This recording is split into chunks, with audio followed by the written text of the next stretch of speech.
Vale. Bueno, vamos a comenzar en esta mesa en la que yo creo que enlaza perfectamente con lo que estábamos, con el debate con el que terminábamos en la mesa anterior. Esta mesa se llama Estrategias para el Cambio, Poder Popular y Proceso Constituyente.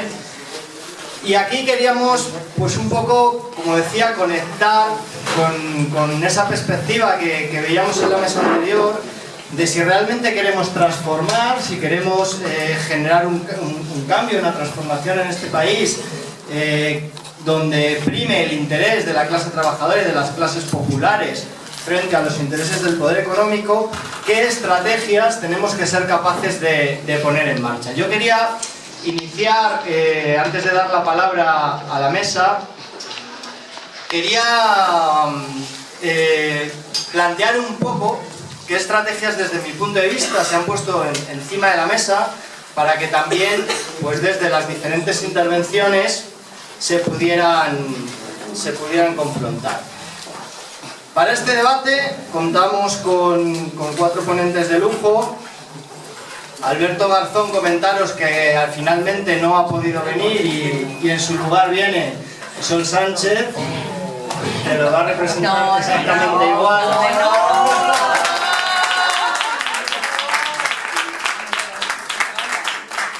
Contamos también con Lorena Ruiz Huerta, con Elena Martínez y con Miguel Montero. Como decía, yo creo que a la hora de ver cómo hacemos la transformación, hay planteamientos, y los oíamos esta mañana, donde quizá pues lo que se propone es que, bueno, si queremos cambiar las cosas, de lo que se trata es de conseguir muchos votos, de llegar a las instituciones y desde esas instituciones generar el cambio. Eso llevado a un extremo, ¿no? Pues incluso a veces se plantea que una vez que ya estamos en la institución, no es necesario generar la presión social porque ya gobiernan los nuestros, ¿no? Es algo que muchas veces seguramente hayáis oído y yo creo que en la historia de este país y de otros ha podido pasar.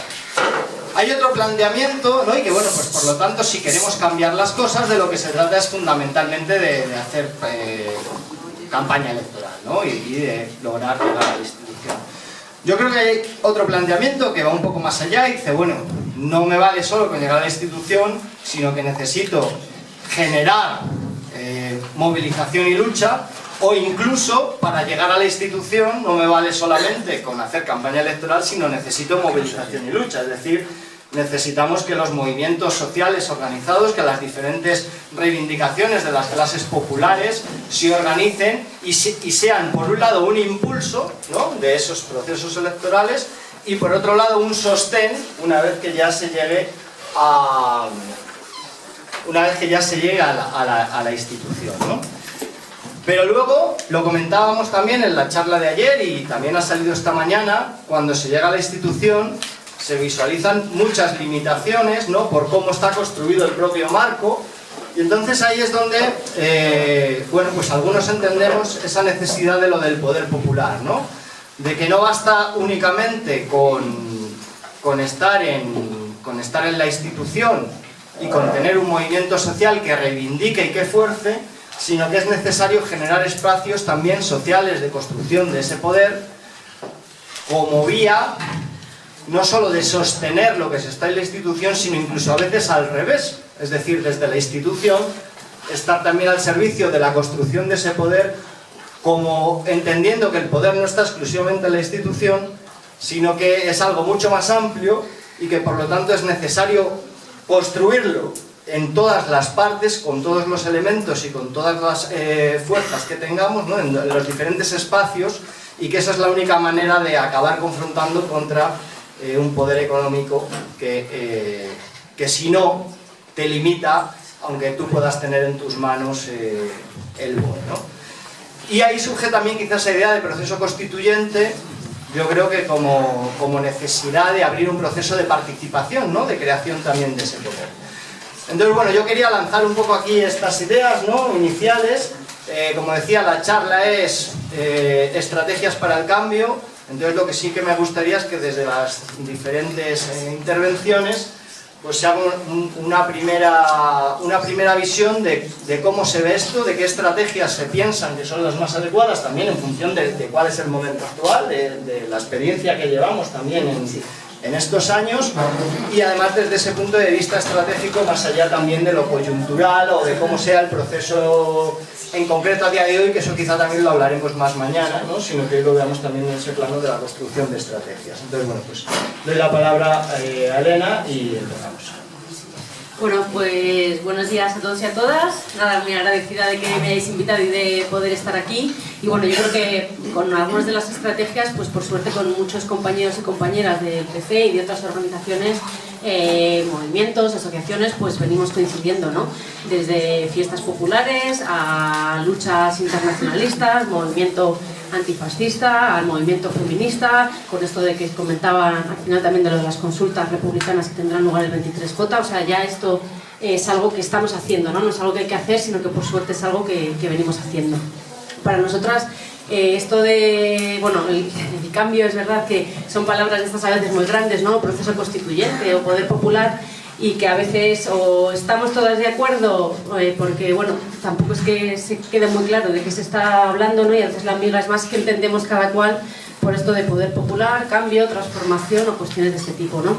Para nosotros el proceso constituyente va a estar vinculado a lo que, sobre todo en otro momento, se llamaba la ruptura democrática, ¿no? Eso que quedó pendiente en la transición. Esto es una ruptura con el régimen. Y que por tanto va a pasar por lo político. Nosotros entendemos lo político no como lo institucional, eso nos parece un concepto empobrecido de lo político, sino que va a ser algo muchísimo más amplio, ¿no? Y va a conectar con lo que es poder popular y proceso constituyente. Entonces el acento lo ponemos en otro lado, que lo vamos a poner en lo que es movimiento popular, contrapoder y este tipo de cuestiones. Sería un poco como para visualizar, quizás el río es el movimiento popular, el mar en el que desemboca es eso del proceso constituyente, y algunos de los afluentes son las diferentes formas de lucha, que puede ser lo sindical, lo institucional o las diferentes cuestiones. Pero el río no es lo institucional y el movimiento popular desemboca en ello, ¿no? Eso para nosotros, esa concepción no la compartimos. Por tanto, el movimiento popular es el motor y la garantía de los cambios, ¿no? Es ahí donde tenemos que poner el acento. Y para que triunfe, bueno, pues entendemos que son los pueblos trabajadores los que tienen que tener un carácter protagonista y hegemónico dentro de estos. Por tanto, bueno, por esto de aclarar las palabras, porque a veces, bueno, cambio, ¿qué es cambio? O proceso constituyente, ¿qué es proceso constituyente? Bueno, pues proceso constituyente para nosotras no es algo puntual, no es solo un hecho jurídico, no es por supuesto una nueva constitución, sino que la parte central es eso de proceso, ¿no? Es todo un proceso que comienza, que ya estamos en ello, y que supone sobre todo un empoderamiento, autoorganización y un proceso democrático que lo que hace es, más que una nueva constitución, que quizás muchas de las cosas que hay ahora, en la de ahora nos valdría, es generar mecanismos de participación y de garantía en el que las necesidades de los pueblos, de las mujeres, de los trabajadores, no solo se escriban, sino que haya garantías para que se cumplan, ¿no?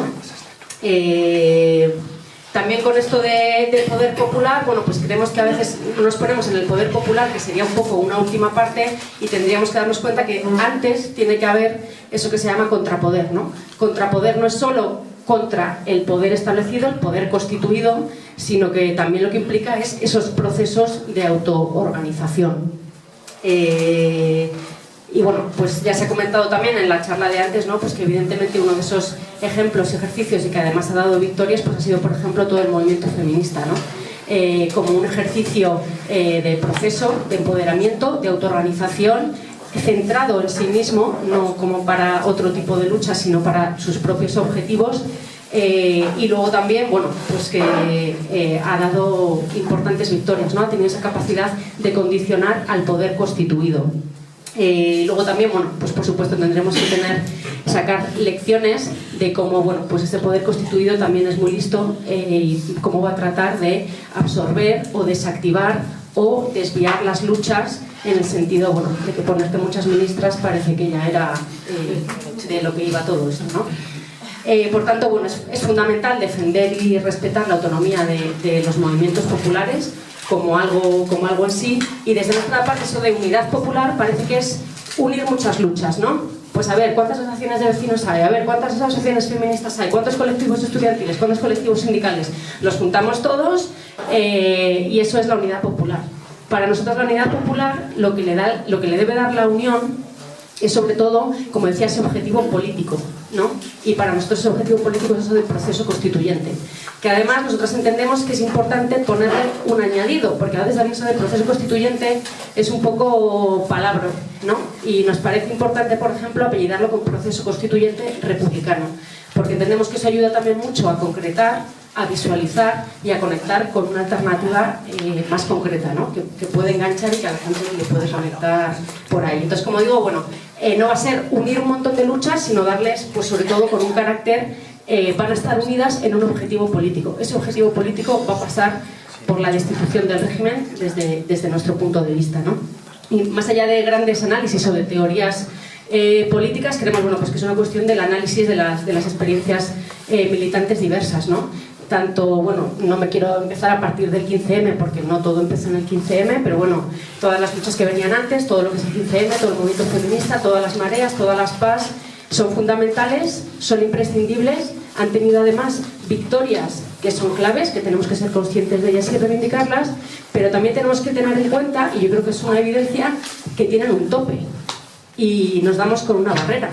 Y esa barrera no es la de que si cambiamos de gobierno las cosas se solucionan, porque hay un tope mayor que es el del régimen, ¿no? Ahora hemos tenido un cambio de gobierno y vamos a ver que ese tope está ahí, ¿no? Que es el del tope del régimen. Entonces, entendemos que eso que aglutine hacia el poder popular y el proceso constituyente debe señalarnos a que antes hay una fase anterior que es eso de proceso destituyente, ¿no?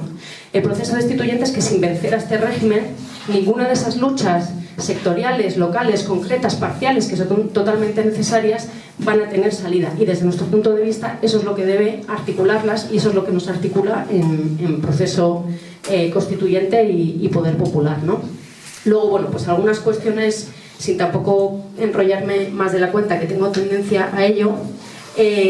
Bueno, desde nuestro punto de vista hay algunas cuestiones que sí que nos parecen importantes, que es, bueno, pues elementos que estarán en el debate después. Nosotros no hablamos de proceso constituyente, sino que hablamos de procesos constituyentes republicanos, en plural. Sí que hay un proceso destituyente único, en el que debe haber una confluencia de la izquierda estatal, como evidentemente sois todos vosotras y vosotras, con un objetivo de ruptura con el régimen, pero que debe darse en una alianza con procesos y movimientos, desde nuestro punto de vista, que son soberanistas, independentistas, que tienen en común ese objetivo concreto también de la destitución del régimen. Más allá de que sea una alianza táctica y después en lo estratégico tengamos nuestras diferencias, ¿no? Luego si no sale en el debate, pero bueno, esto viene también por un análisis concreto, bueno, pues con eso de que es necesario no solo atender al carácter universal del capitalismo y el patriarcado, sino también sus aspectos concretos. Y en nuestro caso concreto, el capitalismo y el patriarcado, bueno, adoptan la formación social que adoptan es la del régimen del 78. El régimen del 78, uno de sus ejes de articulación evidentes, que además se está viendo a la hora de movilizar a la base social de la derecha, está siendo el españolismo. Entendemos que la idea de España es un proyecto desde lo político de la derecha, pero también desde lo económico, un proyecto de clase evidente que es de la oligarquía. No solo de la oligarquía centralista, sino también, bueno, pues una parte de la vasca, la catalana, como también, bueno, se ha evidenciado, ¿no? Bueno, no voy a enrollarme aquí, me imagino que luego igual sale en el debate, luego si no comentamos, pero lo que sí que nos parece importante es, con esto de lo concreto y lo universal, es que ahora mismo no podemos derrotar al patriarcado y al capitalismo aquí y ahora.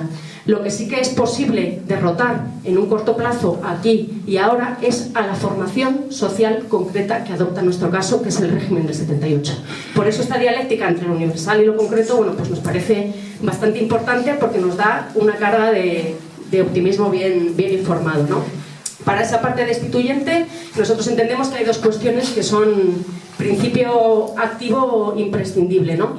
Uno es el tema de lo republicano y otro va a ser el tema de los procesos soberanistas, el tema de lo nacional. Creemos, bueno, que ha sido una cuestión importante de estas estrategias para el cambio, para el poder popular, para el proceso destituyente y constituyente, toda la experiencia del movimiento soberanista republicano catalán. desde nuestro punto de vista ha sido una experiencia que ha debilitado y que ha puesto entre las cuerdas al régimen, de lo que tenemos que sacar muchas lecciones. Desde nuestro punto de vista, no solo como una cuestión de solidaridad internacional o de apoyo, sino también desde una óptica antirrepresiva, incluso meramente democrática, ¿no? Y que nos parecía una oportunidad no solo en clave hacia otro pueblo, sino también en clave interna dentro de nuestras propias reivindicaciones, ¿no? De debilitar al régimen y de la demanda también de nuestro derecho a decidir en todos los ámbitos, ¿no? Como mujeres, como clase trabajadora, porque hay una carencia absoluta de democracia en todos los ámbitos.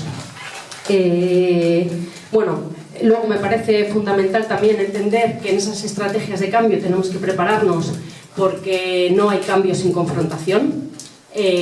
Va a haber un enfrentamiento entre poder constituido y poder constituyente, entre legalidad y legitimidad, y la legalidad no puede ser un freno para la legitimidad democrática. Y bueno, esto al final lo que nos remite también es a la teoría de cómo entendemos que se van a llevar los cambios, ¿no? Porque muchas veces pensamos o bien que con hacer simplemente las cosas bien va a valer, porque así, bueno, pues vamos a convencer a la gente, ¿no? Como lo que decimos, tenemos razón y lo hacemos por el bien de la gente, pues al final la gente nos lo agradecerá y así, pues oye, van a pagar, ¿no? Y lo digo porque, vamos, que a mí me pasa también, yo creo que nos pasa de una manera inconsciente, pero que al final pues es ahí de una concepción del cambio de país de la piruleta que luego no coincide con la realidad. O con una obsesión de mayorías por mayorías, cuando a lo mejor el problema no es mucha gente, sino conseguir una correlación de fuerzas que por supuesto nos tiene que ser favorable, pero que a lo mejor no hace falta que sea la mayoría, ¿no? Porque muchas veces también se nos olvida una cosa, no solo juntar el mayor número de gente a favor de nuestro proyecto, sino también conseguir el mínimo gente posible que se oponga al mismo. Y a veces solo nos pensamos en la otra parte. Y sobre todo porque vamos a tener en cuenta que hay un sector de la población que siempre se va a oponer al mismo. Entonces, ni podemos orientar nuestro discurso para convencer a esa parte. Un poco lo digo porque, por ejemplo, a raíz del 15M ha surgido mucho esa teoría de somos el 99%. Y yo creo que es una de las grandes trampas que nos han metido, que bueno, que no solo hace falta dar una batalla política fundamental en el plano de la ruptura, sino también una batalla ideológica clave, ¿no? Que es cómo se llevan a cabo los procesos de cambio social y de poder popular y de proceso constituyente. A ver, que voy acabando. Bueno, sí, luego, bueno, eso, que vamos a tener evidentemente confrontación, que va a haber un sector de la población que siempre la vamos a tener enfrente, porque evidentemente, igual que hay gente de izquierdas, hay gente de derechas. Entonces, bueno, pues es como, por ejemplo, con todo el tema de género, ¿no? Cuando salió el caso de los violadores de San Fermines, que se planteaba solo como un tema de educación, ¿no? Y eso es no entender, por ejemplo, que es que la violencia contra las mujeres es base del patriarcado. Entonces, pues igual que hay gente que somos de izquierdas, va a haber gente que es facha, va a haber gente que es machista, y esto no se va a solucionar solo con cursos. Que no digo con esto que no tenga que haber cuestiones de educación, por supuesto, todas las que sea, pero que es que hay gente que, vamos, le puedes dar un cursillo y 3 másters que no sean de la Juan Carlos I, que va a seguir con su RQR, ¿no? Pero también es importante que si va a haber confrontación, nos vamos a tener que enfrentar al poder constituido.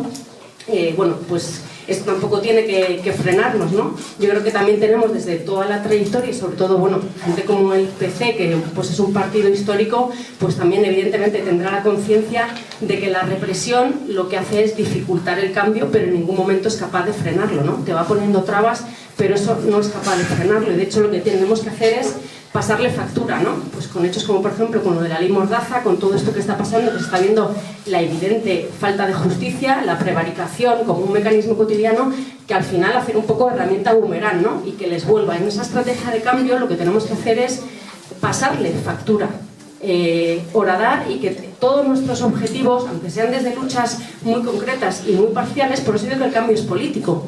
En el 15M, por ejemplo, digamos que era un poco más abstracto, ¿no? Era más lo social. O antes veníamos de luchas que eran incluso más, pues, desde lo económico, ¿no? Donde, por ejemplo, la huelga es fundamental, lo sindical, en el plano estudiantil, es fundamental pasar a un plano político. Casi, bueno, pues en un término como más leninista clásico, ¿no?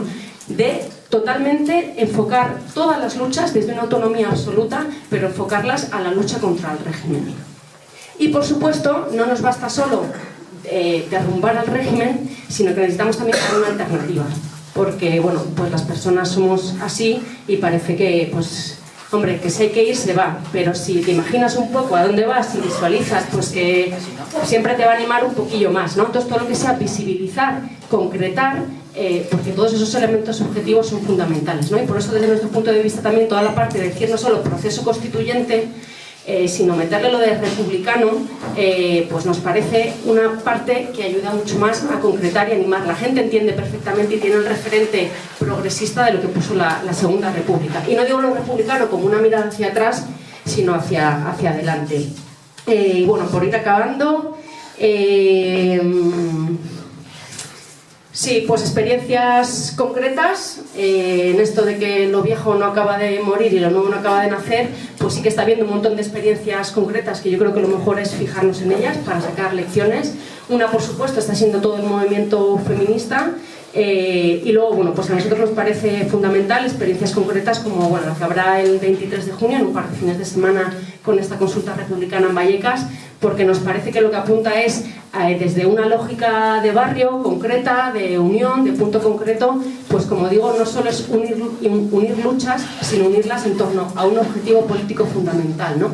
Y que, como además digo, tanto el tema nacional como el tema republicano, en nuestro caso concreto, a lo mejor en otro lado dicen, ya, pero una república también puede ser de derechas, ya, pero república...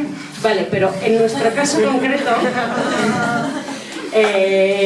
tiene por sí, que es eso, bueno, luego en el debate puede salir, tiene unos componentes que lo unen a un carácter destituyente del régimen, ¿no? Evidentemente no les hace ninguna gracia ni van a permitir, porque supone conectar con lo que es antes del golpe fascista, lo que había, y supondría una ruptura en cierto modo con el franquismo, ¿no? Entonces, bueno, pues animar a que se está avanzando ya, que hay experiencias en las que estamos en ello, y sobre todo, bueno, pues el aspecto positivo de pensar que la victoria, como digo, no podemos derrotar aquí ahora al capitalismo, pero sí que en un corto plazo podemos derrotar al régimen, ¿no? Pero es fundamental, bueno, pues creérnoslo, porque si ni siquiera nos lo creemos, pues no lo vamos a poder llevar a cabo. Nada más, muchas gracias. Luego en el debate, si no, vamos a hacer la cosilla.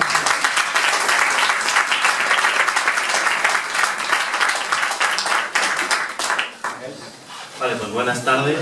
Lo primero, evidentemente, agradecer que estéis aquí. Ahora no tiene tanto mérito, pero igual dentro de una hora, cuando empiece el hambre a hacer efervescencia, sí tendrá más mérito, evidentemente. Y agradecer también al partido que me ha invitado a participar en esta mesa, ¿no? Y sobre todo, también agradecer a Elena que haya situado un debate que yo creo que muchas veces no lo retocaremos hasta de dónde viene, por qué hablamos de proceso constituyente y del régimen.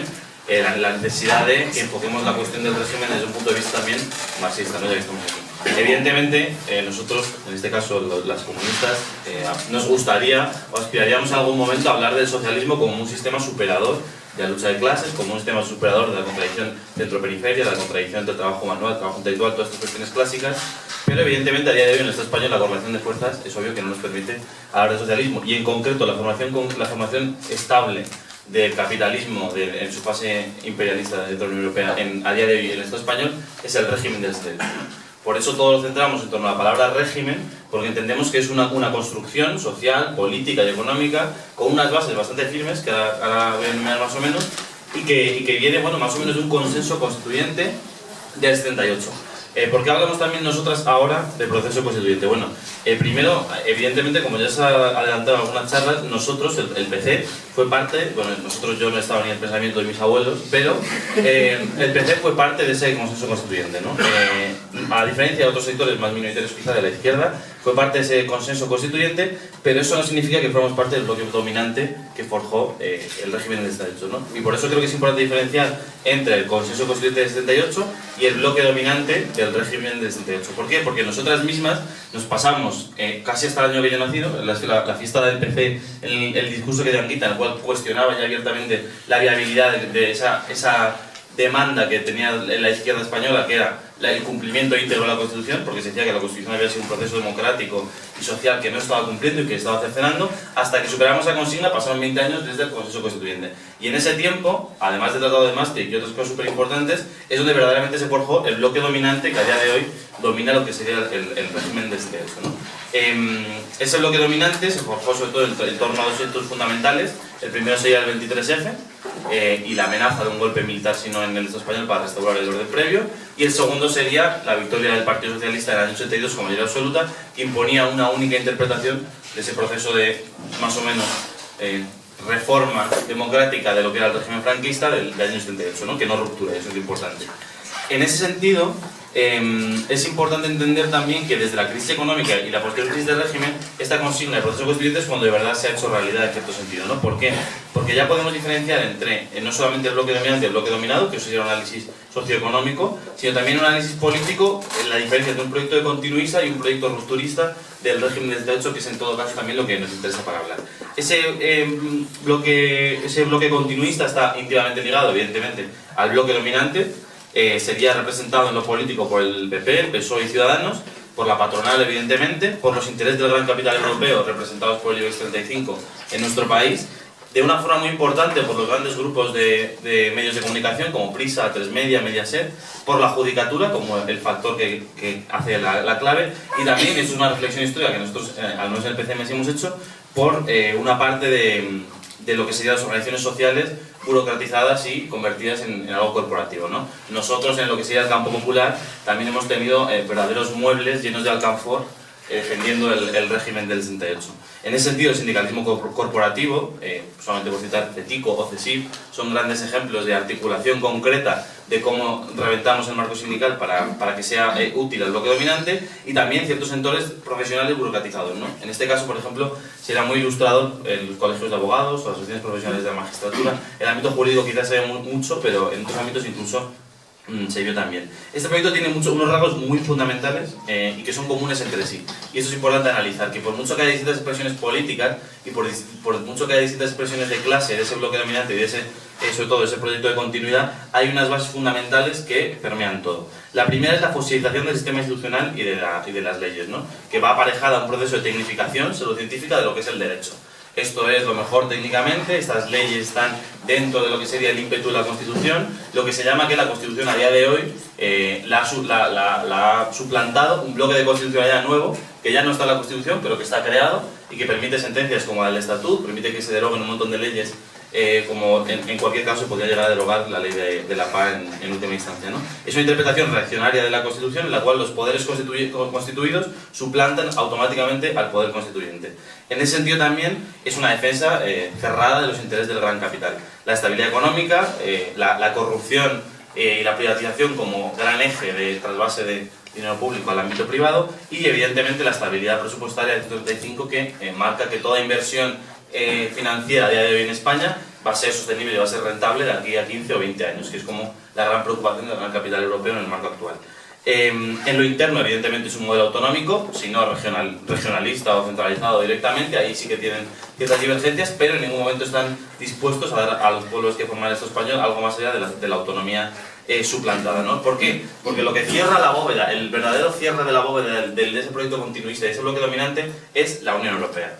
Es una Unión Europea que somete la autonomía del Estado español, que a su vez somete por la estabilidad presupuestaria la autonomía de las instituciones locales y de las instituciones regionales y nacionales. Es decir, es lo que cierra la bóveda para que en caso de cualquier momento hubiera una especie de proyecto rupturista, hubiera un proyecto de transformación en el Estado español, se cortaría por la imposición de directivas europeas, por los marcos europeos, por la política de interior y defensa europea, por la política migratoria europea, que cierran evidentemente cualquier posibilidad real de transformación en los estados que forman parte de la Unión Europea, ¿no? Esto es importante porque nuestro proyecto de ruptura, que vamos a decir que es lo que sería el proyecto continuista, estaría formado a día de hoy por lo que sean las organizaciones políticas transformadoras, no toda la izquierda, como decía antes, la izquierda también hay verdaderos muebles llenos de alcanfor. Ahí está el debate, que yo tampoco quiero que luego se genere mucho, pero evidentemente Podemos se debate entre la reforma y la ruptura, en ese marco supraestatal, por ejemplo, la Unión Europea, o en ese marco del proceso constituyente, no solamente por los referentes o sectores en el poder en cada sitio, que yo creo que, como también estaba comentando Elena, es lo que tiende la prensa a sacar, no sé quién ha dicho no sé qué, y la miguilla, que me parece una especie de menudeo político, que en realidad nubla el hecho de que la praxis política y cierto tacticismo imponente en lo que sería por los sectores del cambio, también nosotros hemos sido presas de ese tacticismo, complica ese debate entre la reforma y la ruptura de una forma clara. El sindicalismo de clase, que no significa las organizaciones sindicales de clase en su totalidad, los movimientos populares y vecinales no burocratizados, a lo mejor surgidos del 15M, parte de la izquierda nacionalista, y esto también es importante porque hay parte de la izquierda nacionalista, por ejemplo, soberanista, que es completamente lineal con el proyecto de la Unión Europea. Ejemplo concreto, la mayoría de los cooperativos, los centros sociales, parte del mundo de la cultura, lo que en algún momento se agrupó dentro de la RSP.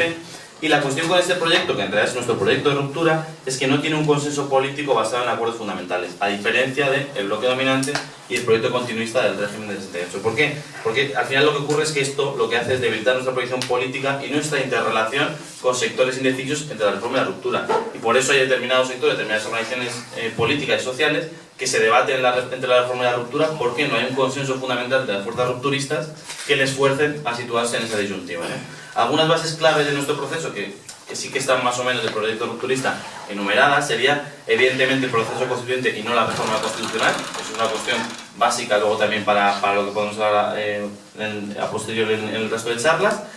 Una defensa de los intereses de clase contrapuesta a la alianza del bloque dominante, que esto es muy importante, es decir, la alianza de las clases dominantes es la de la media y la gran burguesía, unida al capital europeo transnacional y tal, pero en el Estado español se clarificaría en la media de la gran burguesía y evidentemente la alianza de clase contraria a esa es la de la clase trabajadora y las capas populares, ¿no? En ese sentido, más o menos habría un consenso a las fuerzas rupturistas. Y ahora vienen los dos puntos en los cuales flaqueamos más.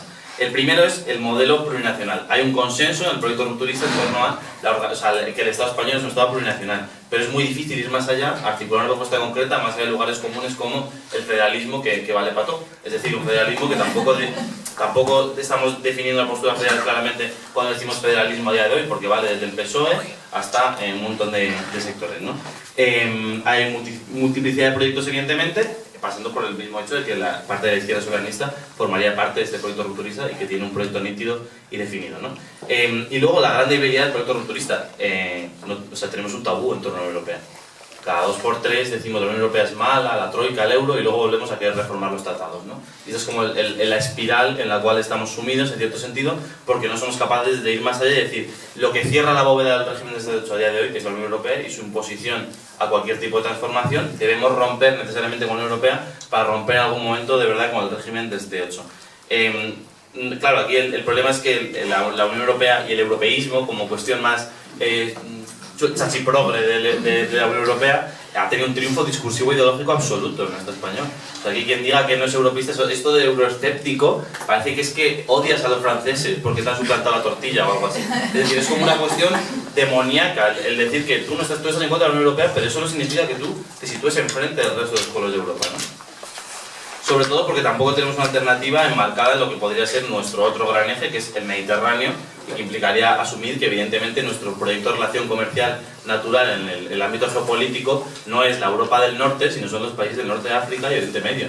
Pero claro, eso está mal porque, ojo, cuidado, que son árabes. Entonces, si nos ponemos en base a este proyecto a ver un poco cómo organizamos todas las estrategias para el cambio, para la ruptura, más bien dicho, claro, nos saltan las 6 W estas del periodismo clásico, ¿no? ¿Qué, cómo, cuándo, quién, dónde y para qué? Que aquí es donde ya viene el pifostio interno en el bloque rupturista, evidentemente. ¿Por qué? Porque en el que podemos estar de acuerdo, evidentemente damos por hecho que no necesitamos una reforma técnica encorsetada en un debate jurídico sobre cómo debe ser la nueva Constitución, sino que evidentemente la clave está en el proceso, como también decía Elena, que debe ser un proceso de acumulación de fuerzas, desde distintos sitios y no compartimentado. Al mismo tiempo que yo creo que viene muy al hilo de lo que se decía en la charla anterior. No puede estar compartimentado, porque aunque sea un proceso de acumulación de fuerzas desde sitios distintos, debe llegar a un lugar común. Y si lo compartimentamos al final, caemos en el sindicalismo corporativo frente al sindicalismo de clase, pero extrapolado a lo que sería el marco político de la ruptura. El cómo yo creo que debería estar claro también en este sentido, que debe ser de forma asimétrica, es decir, en ese bloque rupturista deben participar desde la pluralidad de formas tanto los partidos políticos como los sindicatos de clase, como las asociaciones, como movimientos no identificables con ningún sector político, como podría ser el movimiento feminista o como podría ser el movimiento vecinal. Y esto es importante para entender que al final, cuando intentamos empezar siempre la casa por el tejado, es decir, vamos a forjar un proyecto rupturista a nivel estatal y luego lo vamos a desarrollar a nivel local, caemos siempre en excluir a determinados sectores que pueden ser clave, ¿no? Por esto yo creo que es importante entender que tiene que haber primero una base de acercamiento regional y nacional hacia la ruptura en el Estado español para que luego se forje un proceso estatal, ¿no? Y eso también es lo que nos impulsaba al partido y a la Juventud Comunista a apostar firmemente por el proceso programático que tendrá lugar en Madrid el 30 de junio, ¿no? La creencia fundamental, que es lo principal, es generar un espacio unitario primero desde la base y luego extrapolarlo también al ámbito estatal. El cuándo es más complicado, porque claro, ya no solamente por la convulsión política de las semanas recientes, sino que la crisis del régimen lleva abierta desde 2008-2009 y ya vamos a hacer 10 años. Podemos ponerle una velita a la crisis del régimen, porque llevamos 10 años entre esa crisis del régimen que ha pasado por altibajos, evidentemente, y ahora mismo, con una década detrás, estamos en un momento muy complejo en el cual, si nos marcáramos una meta concreta 2019-2020, evidentemente no la cumpliríamos. Y eso también es importante para entender que lo que hablábamos antes no es que no queramos presentarnos en procesos electorales, sino que el marco técnico de los procesos electorales no puede encorsetar el proyecto rupturista a una fase concreta de 2019-2020 y en 2021 tiene que estar hecha la ruptura, porque así nos hacen los bizcochos bien, y esa es el principal cuestión que tenemos que tener en cuenta.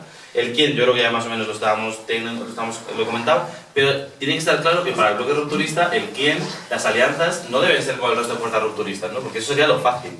La clave es, y lo estaba comentando con una camarada, que no podemos confundir nuestras aspiraciones con lo que es la realidad de otras posiciones con las cuales tenemos que construir. Y si confundimos eso, estamos dejando un montón de sectores susceptibles de ir al polo de la ruptura en un mare magnum, no en ese terreno neutral entre la reforma y la ruptura, en el cual se van a seguir debatiendo por los siglos de los siglos, y nuestro papel en ese sentido sería, como bloque rupturista, de vanguardia hacia impulsar a otros movimientos y otros sectores transformadores, progresistas, hacia la ruptura con el régimen del 68. Y el dónde, bueno, yo más o menos he comentado la cuestión regional y nacional, hacia el polo estatal, y el para qué es lo importante, ¿no? Entender que el proceso rupturista no es simplemente romper con la Constitución y hacer otra más chuli, mejor hecha, más bonita, que la podamos encuadrar en distintos colores, sino que tiene que haber un hilo clave, que es básicamente sean tres palabras: república, democracia y soberanía, ¿no? En ese sentido, ¿qué significa república? Bueno, no es solamente la forma republicana, yo creo que más o menos todos aquí lo tenemos en cuenta. Es importante entender también que esa democracia no se limita a la democracia formal del ámbito parlamentario, del ámbito de las instituciones, sino que se implementa también la democracia económica, la democracia social, que es una cuestión con la que podríamos también estar debatiendo largas horas. Y la soberanía es fundamental en dos ejes, ¿no? La primera es que esa alianza de clases que hemos establecido, o que queremos establecer, frente a la media y gran burguesía, el capital europeo, nos lleva necesariamente a un proceso y a un proyecto antimonopolista en el plano económico, que sea un proyecto de lucha con las grandes transnacionales, y en ese sentido también que aspiren en algún sentido a democratizar esos sectores, es decir, a nacionalizarlos o a explorar otras formas, y también antiimperialista, ¿no? Necesitamos romper tanto con la Unión Europea en el marco político y económico de Europa, como evidentemente con la OTAN en el marco internacional, respecto a una política que no lleva sino a que se retroalimenten los distintos polos imperialistas en pequeñas guerras y caramuzas entre ellos, ¿no? Y aquí, por aportar, ya termino, hay una cuestión importante también que yo creo que es fundamental para esto, que es la cuestión juvenil enmarcada en todo esto, ¿no? Y no es que venga solamente a hablar de mi libro, pero sí que es fundamental entender también que, en cierto sentido, la gran victoria del neoliberalismo en este país ha sido generar dos brechas generacionales bastante potentes, ¿no? Esas brechas generacionales, nosotros a nivel de bloque rupturista también las vamos a acusar, porque la juventud a día de hoy verdaderamente está colonizada ideológicamente por el proyecto continuista que hablábamos antes, ¿no? El europeísmo, los emprendedores, toda esta basura, ¿no? Culturalmente sería el hipsterismo, el individualismo, todos estos segmentos que quieren insuflar para hacer básicamente compartimentos en torno a la persona y no en torno a los grupos sociales, que son fundamentales para reventar evidentemente las organizaciones representativas de lo que sea la clase trabajadora y en este caso la juventud. Económicamente esa juventud está tan precarizada que las formas de lucha, por ejemplo, en el ámbito laboral son casi impensables en la mayor parte de los curros, y dependes de que otra persona tenga los recursos suficientes para llevar una sentencia ante la Audiencia Provincial de Valencia para que digan que lo de Perú evidentemente eran falsos autónomos. Pero es que depende de que otro compañero tuyo tenga una organización detrás que le respalde y pague eso, porque si no, tú te vas a seguir comiendo con patatas el régimen de trabajo al que te obliga del Perú durante años y años y años, ¿no? Y esto también es fundamental para entender cómo se tienen que articular distintas formas para poder generar un tejido social, también en el ámbito juvenil, que responda a esta situación concreta que vive la juventud y que le dé sentido hacia esa ruptura, ¿no? Porque evidentemente esta juventud culturalmente individualizada y económicamente precarizada Lo que tiene complicado es articular un tejido social potente, tanto implantado sectorialmente como territorialmente. Eso es lo verdaderamente complicado, ¿no? Nosotros también la Juventud Comunista tenemos muy claro que eso pasa por distintos ámbitos, pero que uno de los principales son los centros sociales, como centros de cultura y ocio alternativo, interrelación entre personas con distintas realidades, pero con un nexo común, que al final es la pertenencia a la clase, ¿no? Termina a la clase y al modelo político que queremos propugnar. El sindicalismo de clase y adaptar a las nuevas realidades laborales, y con esto no me refiero únicamente a poner el título de nuevas realidades laborales en todo lo que haga el sindicalismo, sino que es importante entender que para llevar la batalla sindical en ámbitos como los que hablamos de Liberú, no vas a poder tener nunca una sección sindical. A lo mejor es más útil que pongas 100.000 euros a un grupo de abogados para que hagan determinada sentencia que genere una ruptura sustancial en las condiciones de trabajo que tienen algunas personas, entendiendo que eso es un paso muy pequeño hacia la ruptura, porque al final entonces lo que pueden hacer después de la sentencia es cambiarte la ley y vuelves a entrar en ese juego jurídico que te lleva como a un laberinto sin salida, ¿no? Evidentemente también es importante en este ámbito impulsar un modelo educativo que entienda que existen distintas capacidades, distintas inteligencias también, ¿no? Y que permita formarse para aportar a la sociedad por una parte y también para realizarse individualmente. Y esta es donde entra la brecha con el liberalismo, con el hipsterismo y con el individualismo, ¿no? No es una cuestión únicamente de yo quiero hacer no sé qué porque quiero ser rico o quiero ser un emprendedor famoso, salir en la expansión, sino que al final yo quiero, por una parte, realizarme personalmente, quiero hacer algo que ahí me llene personalmente y que me sienta feliz, básicamente, que es que a veces nos olvidamos que también va de eso, y también que me permita aportar al resto de la sociedad, ¿no? Que me permita poner un granito de arena en ese proyecto común. Y esto al final, ¿cómo se enmarcaría? Bueno, pues que nosotros pensamos que desde el ámbito juvenil la única forma de romper con el régimen del 78 es reivindicar una vida digna en todos los aspectos de la vida y entender que también existe una contradicción absoluta entre el capitalismo y el patriarcado y en concreto el régimen del 78 y la vida, y por otra parte en impulsar esa serie de alianzas y esa serie de debates programáticos que tiene que dar el bloque rupturista más pronto que tarde si no quiere acabar pues, en la marea y la maraña de la historia, perdido un poco intentando volver a reformar los tratados de la Unión Europea.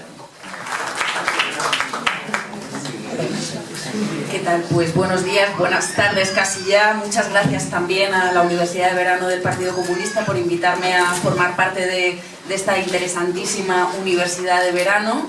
Y bueno, yo después de estas brillantes ponencias de mis dos compañeros de mesa que me han precedido, yo quería centrar un poco la cuestión del proceso constituyente o del cambio y la transformación en la cuestión más estrictamente feminista, ¿no?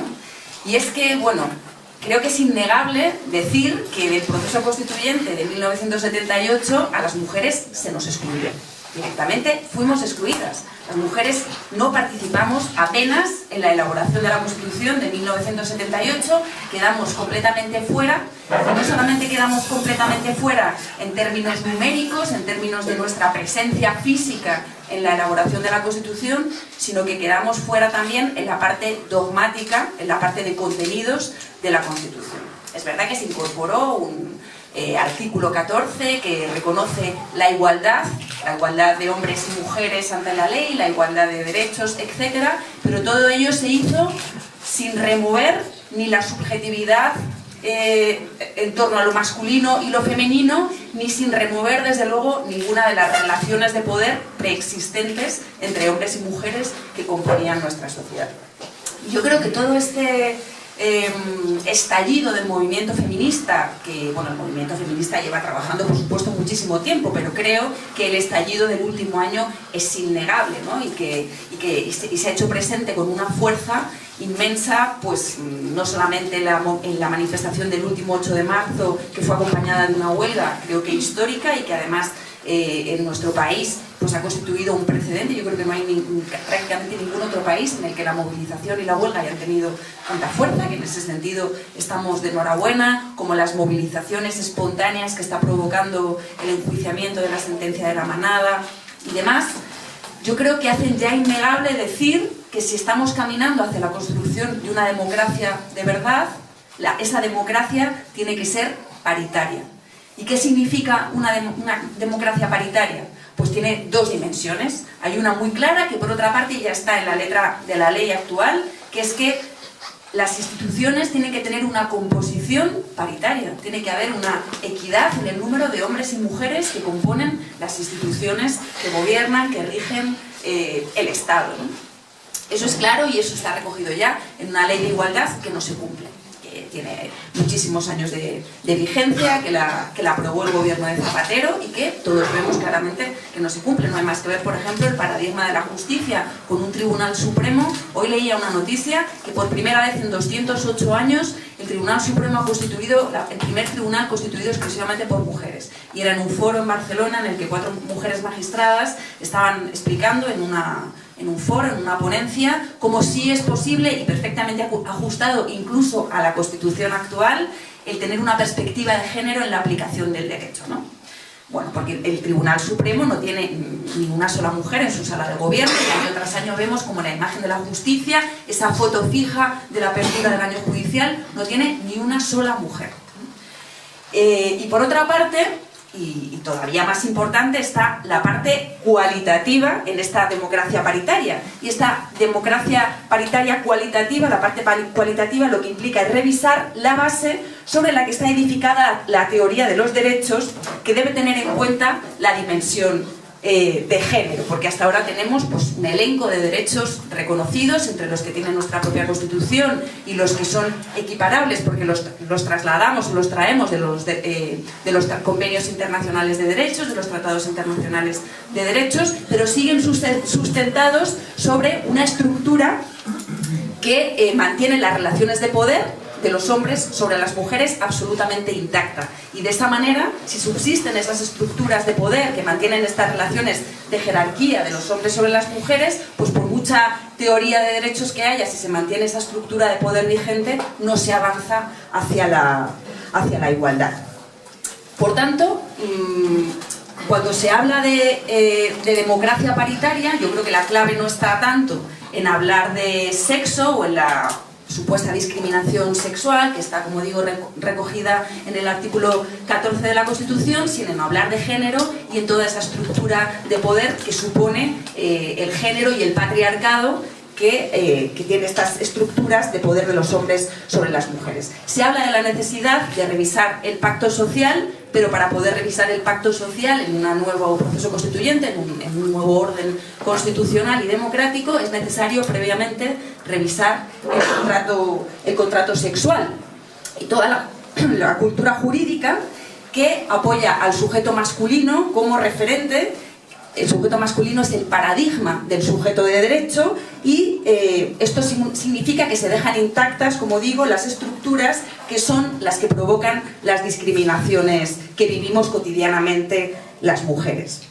Por eso, la estrategia que debemos seguir tiene que estar basada no solamente en reformas jurídicas, en aprobar nuevas leyes que mejoren la situación de las sujetas discriminadas, que somos en este caso las mujeres, sino en hacer políticas, en llevar a cabo políticas que permitan reformar las estructuras de poder. Y para ello, el eje de actuación preferente en la práctica de estas políticas que remuevan las estructuras de poder tienen que ser fundamentalmente 3: las políticas que remuevan el orden socioeconómico, políticas también que remuevan la educación, políticas educativas completamente transformadoras en este sentido, y también políticas culturales. Y en la aplicación de estas políticas transformadoras de esta estructura, que remuevan este orden de supremacía de los hombres sobre las mujeres, que establecen estas relaciones completamente injustas, es fundamental que las mujeres tengamos una voz propia, una voz presente en todos estos procesos políticos, y que lo hagamos no solamente con nuestra presencia física en estos nuevos procesos políticos, sino que lo hagamos en igualdad de condiciones, tanto materiales como numéricas, con respecto a nuestros compañeros varones, con respecto a los hombres. Sobre todo, muy difícilmente vamos a llegar a una igualdad real si no incidimos en las estructuras socioeconómicas, que son las que realmente condicionan que podamos disfrutar de los derechos en condiciones de igualdad. Para ello, para remover estas estructuras socioeconómicas que nos permitirán disfrutar, como digo, de los derechos, es necesario superar la lógica transformadora basada exclusivamente en transformaciones legislativas. Y para ello quisiera poner un ejemplo, ¿no? Un ejemplo que hemos vivido recientemente en la Asamblea de Madrid. A lo largo de estos 3 años de legislatura hemos venido trabajando intensamente para reformar la Ley de Violencia de Género de la Comunidad de Madrid, que por otra parte es una ley bastante más avanzada que la Ley de Violencia de Género a nivel estatal. La Ley de Violencia de Género a nivel estatal, que ya de por sí es una ley envidiada en muchos otros países del mundo, sobre todo en América Latina, que es en países en los que yo he tenido más ocasión de estar o de viajar, en los que el problema de la violencia machista es absolutamente atroz y no existe todavía ningún tipo de protección jurídica específica en este campo. Y ellos nos envidian que nosotros tengamos esta ley. Como digo, la Comunidad de Madrid tiene una ley que es todavía un poquito mejor, un poquito más desarrollada, pero en estos 3 años hemos conseguido, desde el Grupo Parlamentario Podemos, con un trabajo ímprobo, aprobar una mejora que hemos aprobado esta semana, que es el hecho de que las mujeres puedan acceder a los recursos de protección de la Comunidad de Madrid, como por ejemplo las viviendas, las ayudas sociales, las becas para que estudien sus hijos o ellas mismas, la atención psicológica o de cualquier otro tipo, es decir, las ayudas que presta la Comunidad de Madrid, sin necesidad de que haya una denuncia. Esta era una reivindicación histórica del movimiento feminista, que la denuncia en muchas ocasiones lo que hace es victimizar doblemente a las mujeres porque se encuentran con un sistema judicial que no las cree, para empezar, y que además esto lo que hace es devolverlas a su hogar con una situación pues aterradora, porque han intentado denunciar pero después el sistema no las ha creído, o bueno, pues todas las dificultades que conlleva esta ley de género, que no se ha aplicado con los medios suficientes, ni con la inteligencia ni la voluntad política suficiente, y que no ha funcionado desde luego demasiado bien, ¿no? Entonces, bueno, pues esto efectivamente supone un avance, que las mujeres puedan tener un dictamen, un título habilitante que se llama de ser víctimas de violencia machista por parte de otros profesionales diversos a los que provienen del mundo de la justicia, como pueden ser pues médicas o médicos de familia, profesores de sus hijos en las escuelas, inspectores de trabajo incluso, que en el ámbito del trabajo puedan detectar situaciones de violencia, etcétera, y podrían acceder con ello a estas prestaciones, a esta ayuda que las permita salir de la violencia machista. Bueno, esto es un claro ejemplo de un avance desde el punto de vista de la reforma legislativa. Es verdad que constituye un avance, pero no deja de ser un modelo de ley que avanza en la protección de las mujeres, pero que no remueve las condiciones desde la base, es decir, que sigue partiendo de la base de que van a existir mujeres víctimas de la violencia machista, y se avanza un poco en la protección por parte del Estado hacia esas mujeres, pero no es una política radicalmente transformadora desde la base, porque eso pasa porque el propio Estado tome conciencia, es decir, es lo que es la discriminación estructural. El Estado debe tomar conciencia de que con sus propias políticas, con sus propias leyes, digamos que mantiene este orden de cosas, este estado de cosas que permite que la discriminación se mantenga y coexista. Entonces, en ese sentido, el Estado tendría como que ser consciente de que con sus políticas, con sus leyes, mantiene esta situación de discriminación, tendría que detectarla y transformarla a través de políticas que fundamentalmente tienen que ser, yo creo que, socioeconómicas. Y no en vano, todas las políticas que hemos vivido en los últimos años, desde esta denominada crisis, pues las políticas de austeridad, las políticas, por ejemplo, de no financiación de la ley de dependencia, las políticas de recortes en los servicios sociales que siempre recaen sobre los hombros de las mujeres, son las mujeres las que acarrean las consecuencias de los recortes en la sanidad, en la educación, en la ley de dependencia, etc. Esto recae sobre el tiempo de las mujeres, sobre el acceso de las mujeres al empleo, sobre la participación de las mujeres en política, por supuesto las condiciones del mercado laboral. También repercuten las reformas laborales, etcétera, de recortes de derechos, en quien repercute fundamentalmente es en las mujeres, ¿no?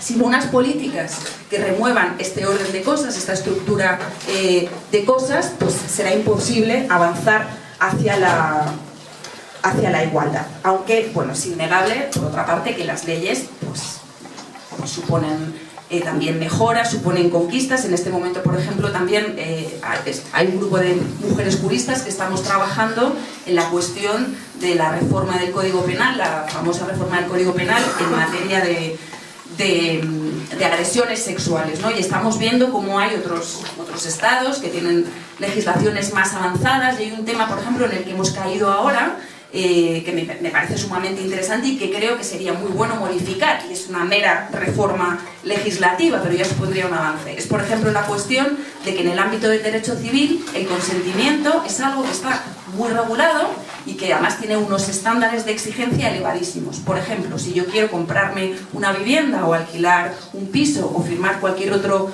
contrato, una hipoteca, lo que sea, un contrato estrictamente civil, sabéis todas y todos que el consentimiento pues tiene unos estándares muy elevados. Hace falta una firma, un poder notarial, presentar todo tipo de documentos que acreditan la identidad de la persona, que se certifica de alguna manera con un estándar legal muy exigente el consentimiento positivo.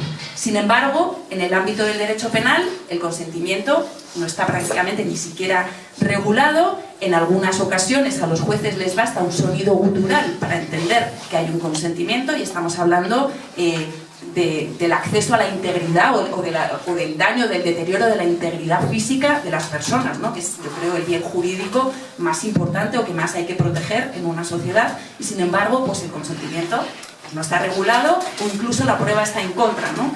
La víctima de una agresión física, de una agresión sexual, es la que tiene que probar que no había consentimiento, ¿no? Entonces, bueno, yo creo que esto, por ejemplo, si consiguiéramos reformarlo, si consiguiéramos mejorarlo y modificarlo, sería desde luego un avance importante, una reforma legislativa que sin duda es necesaria, pero que este tipo de cuestiones no son suficientes para garantizar una democracia paritaria, una democracia en la que hay una verdadera igualdad. Y en ese sentido, pues también incidir o hablar un poco de lo que supone el nuevo gobierno Pedro Sánchez.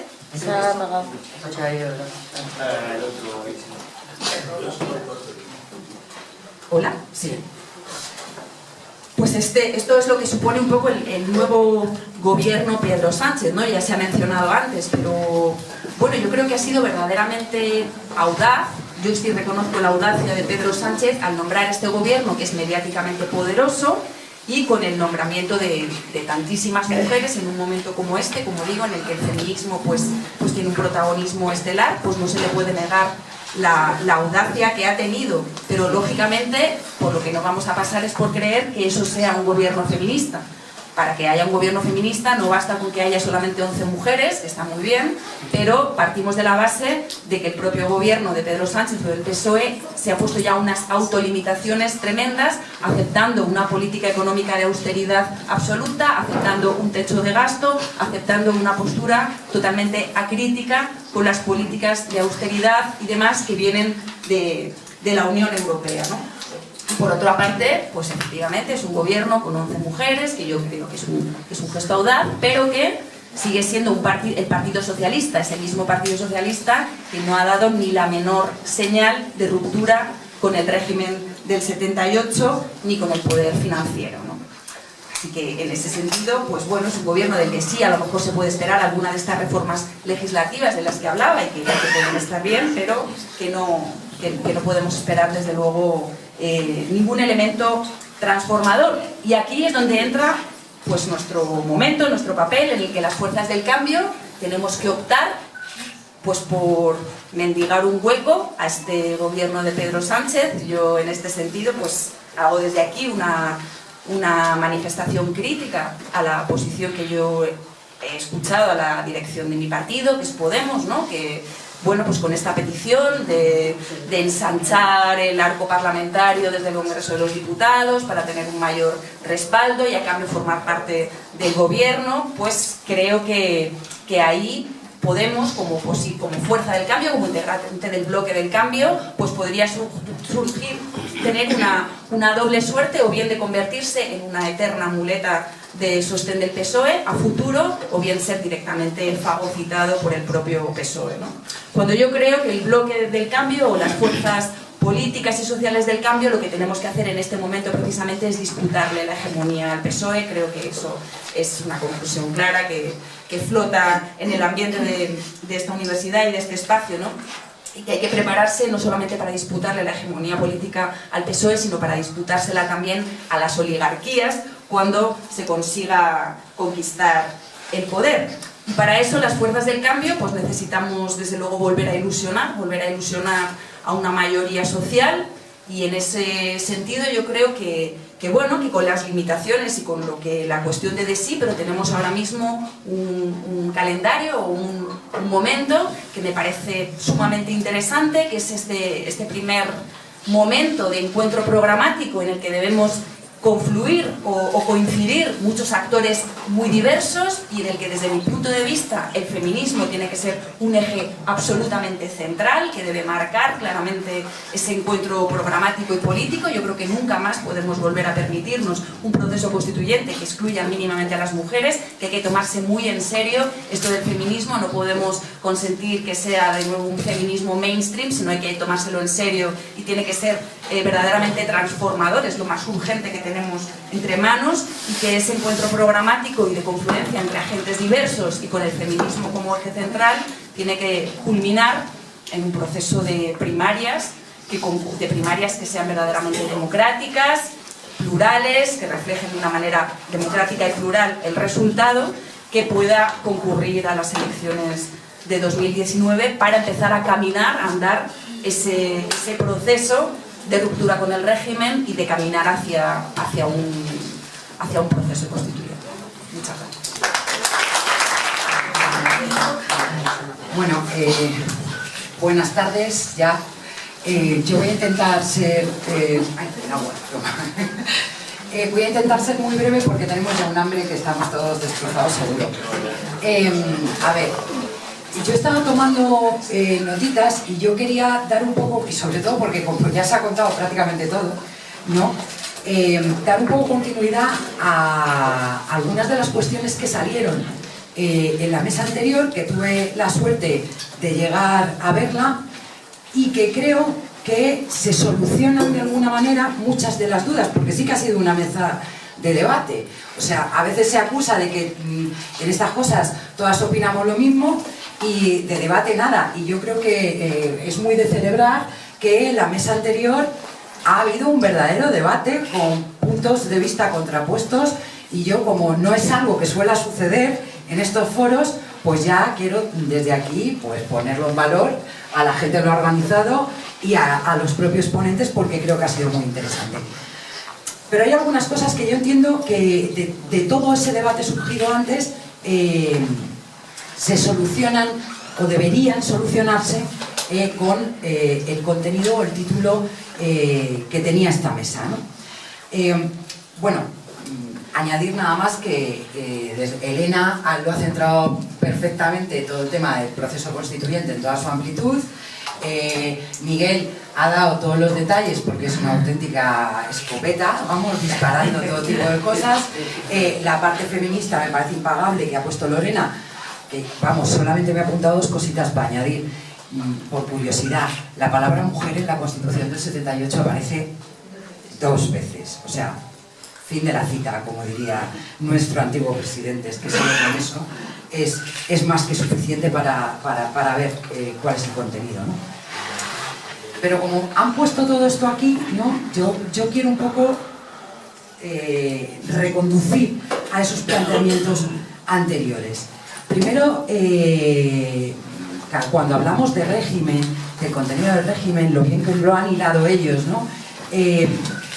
Realmente el régimen del 78, que queda como muy rimbombante siempre decirlo, no es más que la materialización dentro de un espacio concreto, de una realidad concreta que se llama el Estado español, de todo eso que ha sido el triunfo cultural del proyecto político del capitalismo en nuestro tiempo, que se ha dado a llamar neoliberalismo, pero que no es más que eso. Y ha sido un trabajo de 40 años que ha tenido como resultado pues el triunfo y la hegemonía cultural, que es muy peligroso, porque no es solamente el triunfo político. Ahora mismo no hay prácticamente nadie que no quiera ser competitivo y que no quiera ser productivo. Y además, yo entiendo que los que estamos aquí ya eso no lo diríamos, pero que no quiera ser emprendedor, ¿no? Eso es el verdadero drama, porque eso es lo que tenemos... Ya está, ya explota algo, nos han dejado cualquier cosa aquí. Había un momento miedo, ¿no?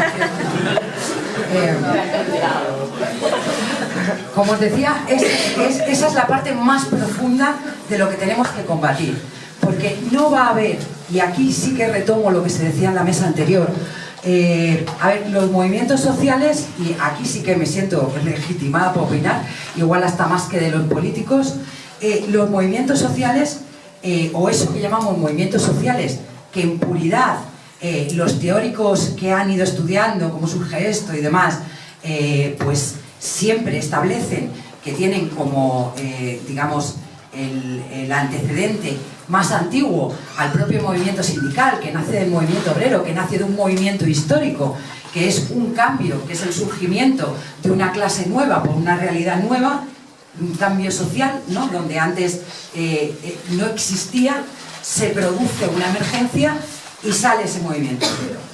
En los 70 se crean movimientos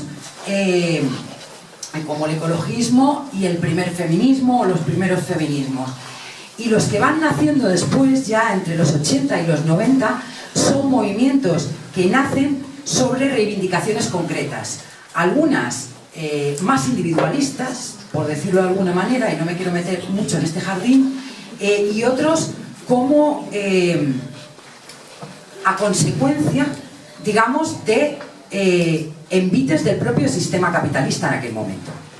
Y eso es lo que tenemos mayoritariamente ahora, pero no podemos darle una pátina o estructurar como si fuera algo en sí el tema de los movimientos sociales, porque yo creo que a veces cuando los queremos incluir en todo esto lo homogeneizamos demasiado y no entendemos toda esta disparidad de finalidades, de naturalezas y de formas de funcionamiento. Y yo creo que eso es un error cuando queremos... ¿Cómo estamos? Esto no les ha pasado a los demás, ¿eh? Cuando queremos incluirlos en algo más grande, cuando queremos que formen parte de un proceso. Y esto lo cuento porque además yo he sido de las personas pertenecientes a movimientos sociales, como sabéis, desde hace mucho tiempo, que he echado a los sindicatos de un movimiento social y que he echado a nosotros mismos de una plataforma ciudadana, ¿vale? O sea, yo entiendo todas las contradicciones porque las he vivido en primera persona. Recuerdo que, para que no os parezca muy grave, os contaré el chascarrillo, pero es que vino el representante de las Juventudes del PSOE, ¿vale? Como nuevo integrante de la plataforma social, que era por un tema muy concreto que habíamos creado en ese momento, y ya había hecho una nota y una rueda de prensa para anunciar que era el representante del PSOE. Entonces dijimos, muerto el perro, se acabó la rabia. Ningún partido político dentro de esta plataforma. O sea, todas las contradicciones que se pueden tener, yo las entiendo. Pero llega un momento en el que precisamente probablemente tengamos que andar por otro camino para no repetir este tipo de cosas, y que también desde los partidos políticos no se trate a los movimientos sociales como si fueran un ente con personalidad propia, ¿no? Y que representasen algo homogéneo, porque yo creo que nos estaríamos volviendo a equivocar. Cuando intentamos decir que tenemos que conectar todas las luchas, con lo que estoy completamente de acuerdo, también caemos en un error, yo creo que por lo abstracto de, ¿no? Igual sería más productivo, y caigo aquí en la palabra productivo para que veáis que lo del triunfo cultural hasta aquí llega, pero quizás nos vinieran bastante mejor tener en cuenta que conectar todas las luchas supone que probablemente la gente que está en ellas tenga una conciencia mayor del escenario más amplio en el que se mueven. Y aquí es donde quiero ir a también aportar lo que pueda a solucionar ese falso debate entre lo institucional y la calle, o los movimientos sociales, o el empujar desde fuera. ¿Para qué queremos estar en las instituciones? Pues yo lo tengo muy claro. O sea, cuando decimos que llegamos a las instituciones a cambiar las cosas, nos estamos haciendo trampas al solitario. Desde el marco institucional y legal, y aquí entran muchas cosas de las que han dicho mis compañeros y compañeras, que existe ahora mismo, desde eso que, para no parecer muy ortodoxo, no voy a llamar instituciones burguesas, ¿no? Pero ya lo he hecho. Evidentemente no vamos a cambiar las cosas desde ahí. Es imposible.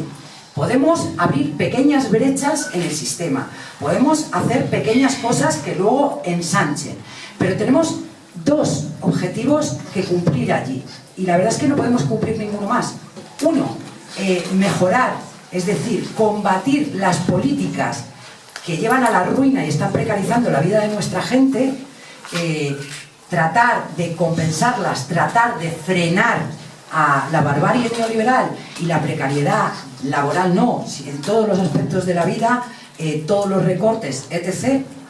Y por otro lado, yo creo que incluso, si cabe, más importante que el anterior, porque el anterior tenemos que reconocer que son parches. Por otro lado, lo que tenemos que hacer es conseguir crear conciencia, que la gente, o sea, el altavoz que te dan las instituciones, y esto lo sabemos, es impagable. La capacidad para denunciar, para esclarecer y para explicar lo que deberían ser las políticas alternativas es inmenso.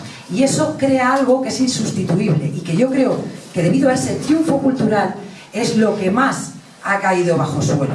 Y es crear conciencia. Si no tenemos conciencia, cada uno de los movimientos sociales, cada una de la gente que sale a la calle a reivindicar cosas, ojo, tremendamente justas y luchas en las que hay que estar, fijaos, a nosotros cuando estábamos sobre todo con una lucha concreta, que es donde yo lo he visto más claramente, que es la lucha contra los tratados de libre comercio e inversión, se dan asociaciones, gente que se junta a través de todos los países de la Unión Europea y en América Latina y hasta en el sudeste asiático. Y al final llegamos siempre a la misma conclusión. Cada vez que empezamos, hay más de 300 tratados de libre comercio recorriendo el mundo. Cada vez que empezamos una lucha específica contra uno, tenemos que volver a juntarnos y empezar otra vez desde cero. Mientras que el enemigo, que son los grandes poderes económicos y corporativos transnacionales, ya tienen un fondo de armario, por decirlo de alguna manera frívola, que pueden recuperar en cualquier momento. Solo necesitan 3 cositas nuevas. Esto es lo que nos sucede con cada una de las luchas que lleva cada movimiento social, cada movimiento reivindicativo, cada movimiento de lo que sea. Y es que todos empiezan desde cero. Cuando el enemigo es siempre el mismo. Siempre son los mismos poderes los que están detrás. Los mismos poderes económicos, la misma oligarquía. Siempre es la misma la que está defendiendo sus intereses, además, a través de esto que llamamos el sistema. ¿Por qué yo digo que todas las discusiones de la mesa anterior se resolverían con esta? Porque eso debe ser el proceso constituyente. Eso debería ser un proceso constituyente amplio, que yo compro ahí un poco, no al 100%, porque siempre tenemos matices, pero la parte que ponía Elena encima de la mesa sobre el tema del proceso. Antes, Miguel decía, que me lo ha apuntado por aquí, que los poderes constituidos suplantaban a los poderes constituyentes. Cierto. Pero el problema que tenemos aquí es que nunca han existido esos poderes constituyentes. Existió un consenso constituyente precario, dada una situación histórica concreta, que por eso hay que intentar no cabrear a nuestros mayores y a la gente que salió a la calle para traernos esta democracia, como ya se ha dicho tantas veces en la mesa anterior y en esta, absolutamente precaria, pero no hubo un poder constituyente. ¿Quién fue el constituyente aquí? Esos señores, o señoros, de los que hablaba Lorena. Efectivamente, que ya solamente por ver que es una constitución sin madre, ¿no? Solamente tiene padre la pobrecilla, pues, pero fueron, no hubo un pueblo mandatando representantes directamente para establecer una constitución.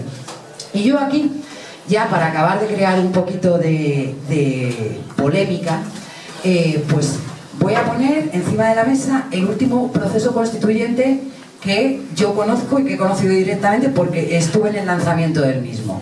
Así que voy a hablar de Venezuela. Efectivamente, fijaos la importancia que tiene un proceso constituyente. A mí no me gusta utilizar el término empoderamiento porque creo que también a veces las metáforas nos piensan a nosotros y no deja de venir, aunque es muy práctico, ¿no? para utilizarlo, pero no deja de venir del empowerment, del sector empresarial, y creo que me gusta más proceso de aprendizaje o implicación política o qué sé yo, pero verdaderamente empoderó al pueblo. El primer proceso constituyente que hubo en Venezuela, de tal manera que a pesar de toda la que les ha caído encima y a pesar de muchísimas críticas y muchísima pues falta de felicidad de un pueblo que está viviendo una crisis económica brutal, inducida en su mayor parte, pero es así, cuando todo estaba perdido